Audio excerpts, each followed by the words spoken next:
तो फ्रेंड्स, हम आपके लिए सिलेक्टेड क्वेश्चन लेकर आते हैं जिनकी संभावना आपके एग्जाम में बहुत ज़्यादा फंसने की होती है, इसलिए आप प्रश्नों को ध्यानपूर्वक पढ़िएगा। चलते हैं वीडियो को चालू करते हैं। पहला प्रश्न में आपको दिया गया है, भारत का राज्य चिन्ह कहाँ से लिया गया है? तो भारत का राज्य चिन्ह आपका सारनाथ से लिया गया है। आपका पहला वाला ऑप्शन हो जाएगा सही, भारत का राज्य चिन्ह सारनाथ से लिया गया है। सम्राट अशोक के सिंह स्तंभ से, कहाँ से? सम्राट अशोक के सिंह स्तंभ से लिया गया है, जिसे भारत सरकार ने 26 जनवरी 1950 को अपनाया था। जिसे भारत सरकार ने 26 जनवरी 1950 को अपनाया था। भारत के राज्य चिन्ह में आपके 4 सिंह हैं, एक घोड़ा, एक सांड और नीचे सत्यमेव जयते लिखा हुआ है। चलते हैं अगले प्रश्न पर। अगर आपका कोई सा भी डाउट बचा हो तो आप हमारे वीडियो में कमेंट करके पूछ सकते हो। अगला प्रश्न में आपको दिया गया है, निम्न में स्टैचू ऑफ लिबर्टी कहाँ है? तो स्टैचू ऑफ लिबर्टी आपका न्यूयॉर्क में है। कहाँ पर है? न्यूयॉर्क में। आपका बी वाला ऑप्शन हो जाएगा सही। स्टैचू ऑफ लिबर्टी आपका न्यूयॉर्क शहर में स्थित है, जिसकी ऊंचाई 305 फीट है। जिसकी ऊंचाई 305 फीट है। चलते हैं अगले प्रश्न पर। अगला प्रश्न में आपको दिया गया है, निम्न में केंद्रीय पुलिस प्रशिक्षण अकादमी कहाँ अवस्थित है? इसका आंसर आप हमारे वीडियो में कमेंट करके बताएं। चलते हैं अगले प्रश्न पर। अगला प्रश्न में आपको दिया गया है, स्वराज हमारा अगला प्रश्न में आपको दिया गया है, स्वराज हमारा जन्मसिद्ध अधिकार है, यह नारा दिया था। तो यह नारा बाल गंगाधर तिलक ने दिया था। किसने दिया था? बाल गंगाधर तिलक ने दिया था। आपका ये वाला ऑप्शन हो जाएगा सही, बाल गंगाधर तिलक ने स्वराज हमारा जन्मसिद्ध अधिकार है का नारा दिया था। 1916 के होम रूल आंदोलन में दिया था। किसने दिया था? 1916 के होम रूल आंदोलन में तिलक जी ने यह नारा दिया था, स्वराज हमारा जन्मसिद्ध अधिकार है। चलते हैं अगले प्रश्न पर। अगला प्रश्न में आपको दिया गया है, निम्न में आर्य समाज की स्थापना की थी। तो आर्य समाज की स्थापना स्वामी दयानंद सरस्वती ने की थी। आपका पहला वाला ऑप्शन हो जाएगा सही, स्वामी दयानंद सरस्वती ने आर्य समाज की स्थापना 1875 में। कब? 1875 में मुंबई में की थी। कब की थी? 1875 में मुंबई में की थी, जिसका उद्देश्य था समाज में धार्मिक और सामाजिक सुधार लाना। चलते हैं अगले प्रश्न पर। अगला प्रश्न में आपको दिया गया है, निम्न में अम्ल वर्षा के लिए कौन सी गैस जिम्मेदार है? तो अम्ल वर्षा के लिए आपकी जो गैस जिम्मेदार है वो आपका सल्फर डाइऑक्साइड और नाइट्रोजन ऑक्साइड है। ये गैसें जो होती हैं हवा, पानी और ऑक्सीजन के साथ मिलकर के सल्फ्यूरिक एसिड और नाइट्रिक एसिड बनाती हैं, जो अम्ल वर्षा के साथ मिलकर पृथ्वी पर गिरती हैं, जिसे अम्ल वर्षा कहते हैं। चलते हैं अगले प्रश्न पर। अगर आपका कोई सा भी डाउट इसमें भी बचा हो तो आप कमेंट करके पूछ सकते हो। अगला प्रश्न में आपको दिया गया है, अलकनंदा और मंदाकिनी का संगम कहाँ है? तो अलकनंदा और मंदाकिनी का संगम आपका रुद्रप्रयाग में है। कहाँ पर है? रुद्रप्रयाग में। आपका दूसरा वाला ऑप्शन हो जाएगा सही, रुद्रप्रयाग में आपका है अलकनंदा और मंदाकिनी का संगम। ये आपका उत्तराखंड में है। कहाँ पर? ये आपका उत्तराखंड में है। चलते हैं अगले प्रश्न पर। अगला प्रश्न में आपको दिया गया है, गोमतेश्वर की प्रसिद्ध मूर्ति और प्रसिद्ध जैन मूर्ति कहाँ है? तो ये आपका श्रवणबेलगोला कर्नाटक में है। कहाँ पर है? श्रवणबेलगोला कर्नाटक में। आपका दूसरा वाला ऑप्शन हो जाएगा सही, श्रवणबेलगोला कर्नाटक में। चलते हैं अगले प्रश्न पर। अगला प्रश्न में आपको दिया गया है, निम्न में रक्त का थप्पा जमाने के लिए किस विटामिन का योगदान होता है? तो रक्त का थप्पा जमाने के लिए विटामिन के का योगदान होता है। आपका ऑप्शन हो जाएगा सी वाला सही, तीसरा वाला सही।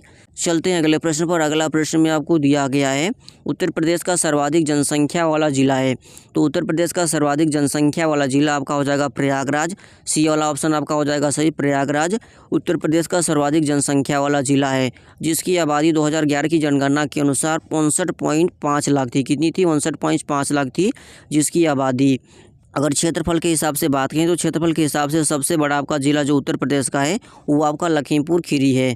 चलते हैं अगले प्रश्न पर। अगला प्रश्न में आपको दिया गया, उत्तर प्रदेश में सबसे ज़्यादा चीनी मिल किस ज़िले में है? तो सबसे ज़्यादा जो उत्तर प्रदेश में चीनी मिल है वो आपका मुजफ्फरनगर में है। कहाँ पर है? मुजफ्फरनगर में। आपका डी वाला ऑप्शन हो जाएगा सही, मुजफ्फरनगर में सबसे ज़्यादा चीनी के मिले हैं। मुजफ्फरनगर को चीनी का कटोरा भी कहा जाता है, उत्तर प्रदेश का चीनी का कटोरा भी कहा जाता है मुजफ्फरनगर को। चलते हैं अगले प्रश्न पर। अगला प्रश्न में आपको दिया गया है, निम्न में चमड़ा उद्योग से संबंधित यूपी का जिला है। तो चमड़ा उद्योग से संबंधित आपका कानपुर और आगरा है। आपका ऑप्शन बी वाला हो जाएगा सही, कानपुर आगरा चमड़ा उद्योग से संबंधित है। कानपुर को भारत का मैनचेस्टर भी कहा जाता है। भारत का मैनचेस्टर भी कानपुर को कहा जाता है। तो चलते हैं अगले प्रश्न पर। अगला प्रश्न में आपको दिया गया है, हृदय से फेफड़ों तक रक्त कौन लेकर जाता है? तो हृदय से फेफड़ों तक आपका जो रक्त है वह फुफ्फुस धमनी लेकर जाती है। आपका पहला वाला ऑप्शन हो जाएगा सही, आपका ये वाला ऑप्शन हो जाएगा सही। चलते हैं अगले प्रश्न पर। अगला प्रश्न में आपको दिया गया है, निम्न में लोकसभा को भंग करने की शक्ति किसके पास होती है? तो लोकसभा को भंग करने की शक्ति आपका राष्ट्रपति के पास होती है। आपका दूसरा वाला ऑप्शन हो जाएगा सही, बी वाला ऑप्शन आपका हो जाएगा सही, लोकसभा को भंग करने की शक्ति राष्ट्रपति के पास होती है। लेकिन यह शक्ति प्रधानमंत्री और मंत्रिपरिषद की सलाह पर ही राष्ट्रपति प्रयोग कर सकते हैं।